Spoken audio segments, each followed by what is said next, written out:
Hey YouTube, this is Valerie. Uh, the name of my channel is Money Mindset Coach.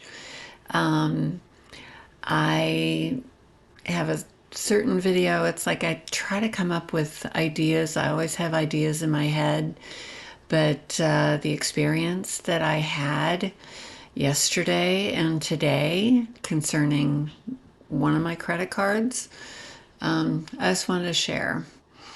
I have a Capital One card, and I got that primarily after I knew that I was in the midst of a divorce because everybody said to me, well, all the credit cards that you have in your marriage are in the name of your husband, and you need to have credit in your own name. So that's primarily why I went with Capital One.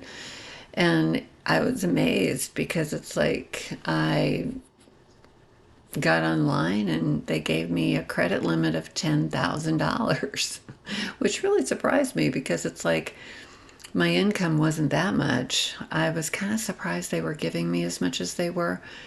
So, anyway, I did that primarily because at that point in time, I had not sold my house. I didn't have the savings that I have now, and so I needed something in case something went wrong because I ended up with the house in the divorce, which I eventually sold that house and made a lot of money. Well, a lot of money for me. And so it was kind of my safety net with having no emergency fund and no savings, which is something I have now. And on this channel, I talk a lot about it and how important those things are. So, anyway, that's why I had this card. And I've had this card going on basically 8 years. Don't hardly ever use it. One time I even got a notice that said, we're going to cancel it if you don't use it because you're obviously not using it. I've been in this house almost 5 years, so it's for sure the last 5 years, I haven't been using it hardly at all. So anyway, bring to yesterday, I had gotten an email that said from Capital One saying your credit card payment is due tomorrow. Well, I only owed $14.98, and that was for Audible. I got to change that because I don't want it paid through this credit card anymore. I got to have it paid through my debit card, my bank account. But anyway, I had gotten the email, so I knew. And so, sure enough, I get up yesterday, I go to work, and I'm getting ready for bed last night, and all of a sudden, I remembered, oh, yeah, I got to pay Capital One. It's due today. So I get online, I get on this computer, and I get online and I go to pay, but they're saying that my payment's 29, not 14.95 or whatever. And I thought that was strange. Well, it turns out that Audible had been charged again to my account, but it wasn't on the statement they'd sent me in the mail. So all of a sudden now they were saying I owed 29. So I'm like, okay. So I go ahead and hit to submit payment to pay current balance, and it wouldn't pay it on that day. I mean, that was the due date. They said that, oh no, it has to be the next day. And it was like 10 o'clock at night. And I thought, well, this is weird. So, anyway, then they considered me late and charged me $14 for a late fee, which really made me mad. So, anyway, I went to bed last night. I was pretty mad. I think my blood pressure was up a little bit because of that. But anyway, I got into bed, and then I woke up early this morning before 6 o'clock, and I lay there, and then I start thinking about it, and I'm like, oh. Then I remembered. So of course I can't get back to sleep. So I'm laying there and I'm thinking about it and I'm thinking, okay, I got to call them today. So anyway, I went to work. It was kind of slow. I had a slow period where I didn't have any customers or anything, and I called them. And I had written down the phone number. And that's the thing, is when you call anything like Social Security, a credit card, your bank, or whatever, what you're supposed to do is either look at a statement from that place or go online to their actual website. Don't Google what is Capital One's customer service number. Because what I found out is, and not from personal experience, but I heard this on a podcast and I just couldn't believe it. But if you Google a number that you're looking for, especially if it has anything to do with finances, like a credit card or a bank or something like that, the hackers can get in there and they can give you a phone number that you think belongs to the place you're trying to find, and it turns out you're talking to the hacker. It's pretty crazy. It's pretty crazy. It hasn't happened to me, but anyway, I had the phone number for Capital One. I knew it was their number.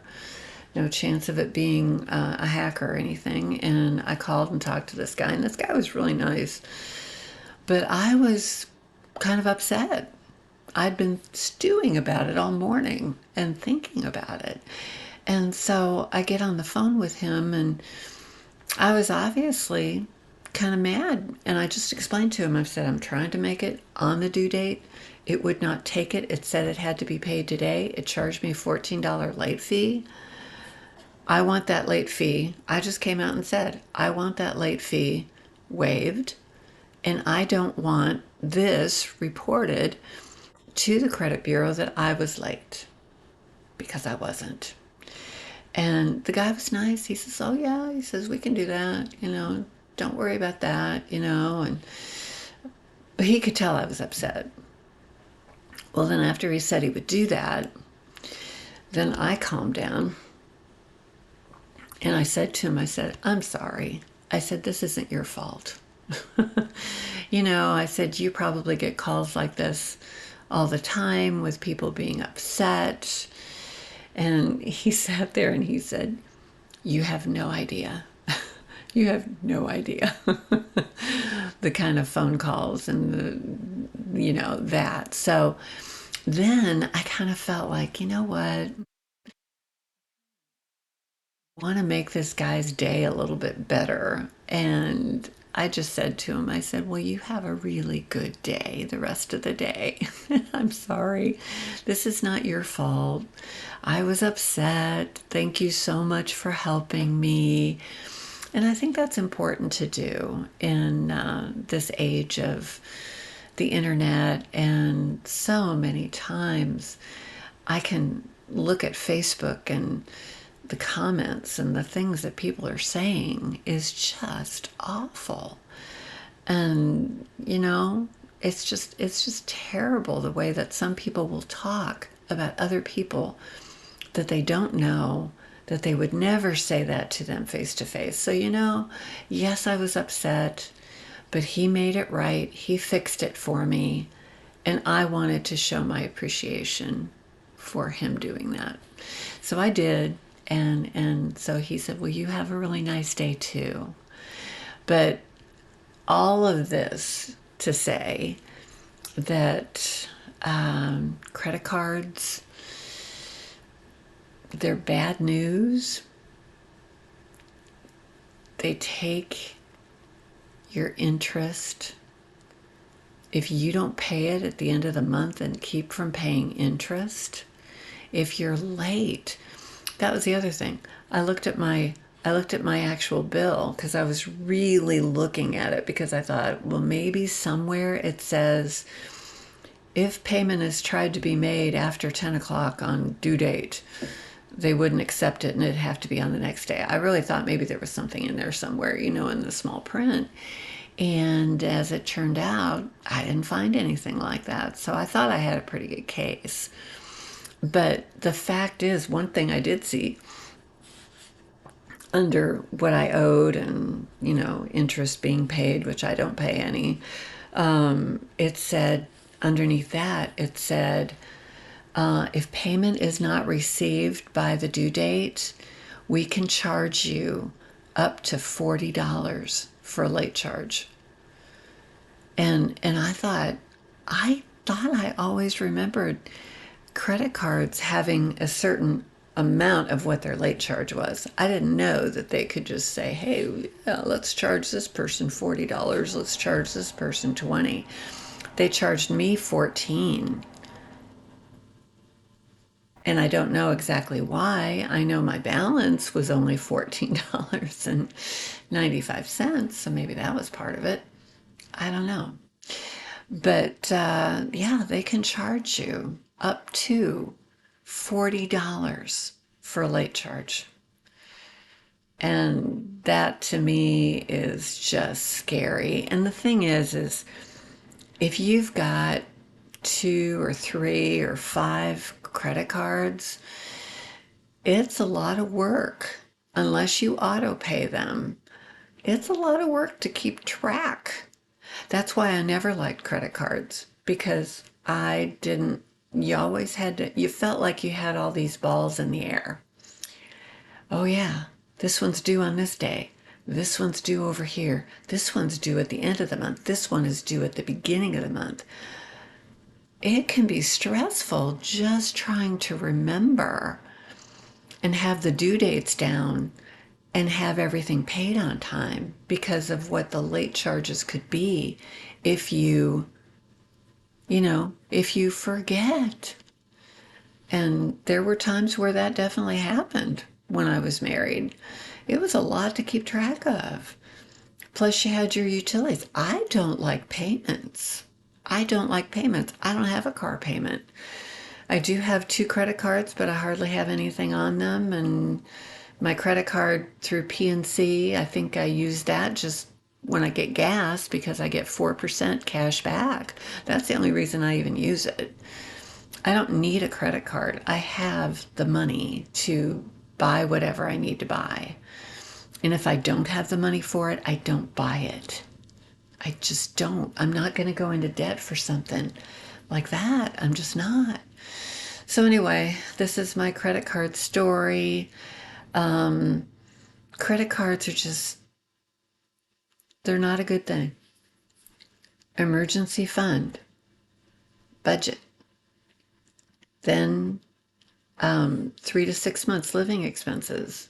If you have an emergency fund, a budget that you stick to, and 3 to 6 months living expenses, life becomes less stressful. It becomes easier. It becomes more peaceful. It becomes better in every way. And believe me, I lived for 30 years, stressed every moment between my kids, my marriage, and money. I was stressed a lot. A lot. And I'm not saying there weren't good times. I'm not saying I didn't love my husband. I did. I really did. And I loved my kids, and I'm so glad that I had them. And I have grandchildren now, and I am so happy that I have them. It's wonderful. Absolutely wonderful. But you don't want to put yourself in the situation of needing those credit cards. What are credit cards for? People will use them as a backup, as their safety net. But if you have an emergency fund, if you have 3 to 6 months living expenses, you don't have to have the credit card. You don't. And then if you want something, save up for it. You're going to appreciate that thing a whole lot more when you get it because you saved up for it than buying it and on a credit card and it taking your future, because you're going to depend on future earnings to pay this thing that you're paying for right now. Nobody wants to do that. Who wants to be saddled with that? I don't. I don't need anything that I can't pay cash for. Absolutely not. So, anyway, this is what my credit card story is today. Get that emergency fund, work that budget, save up more money, save up for what you want. Don't buy if it's a want, buy if it's a need. If you stick to that, you'll do pretty good. Today, what I'm wearing, this is the Loft. It's got like a zipper that kind of zips up the side here, but anyway, got this at the I almost said garage sale. I got this at the thrift store, like I get most everything that I have. Looking at everything in my closet and what I've been wearing so far, I would say I'm thinking that my closet is probably 90% thrift store. I do have some new stuff in there. You know, I have some stuff that I bought brand new, but not very much. Most everything has been thrift store. So anyway, that's what this is. Got it at the thrift store, 30% off if you're 55 and over on Tuesdays, and that's exactly when I go. I don't go any other time. That is when they will see me. So anyway, that is my story, and I'm sticking to it. And like I always say, well, I always say this, please like the video, subscribe if you would like to, comment if you want to. I would so appreciate that, and thank you for watching this video, and I hope you come back and see another one or view any of the other ones that I have. But what I always say too is I say use it up. What do I always say? I say use it up, make it do, or do without. I said something else. Why am I forgetting? Use it up, wear it out, make it do or do without. That's it. Oh, God. It's at the end of the day. I'm a brain drain. Okay. That's all I have for now. Talk to you in the next video. Bye.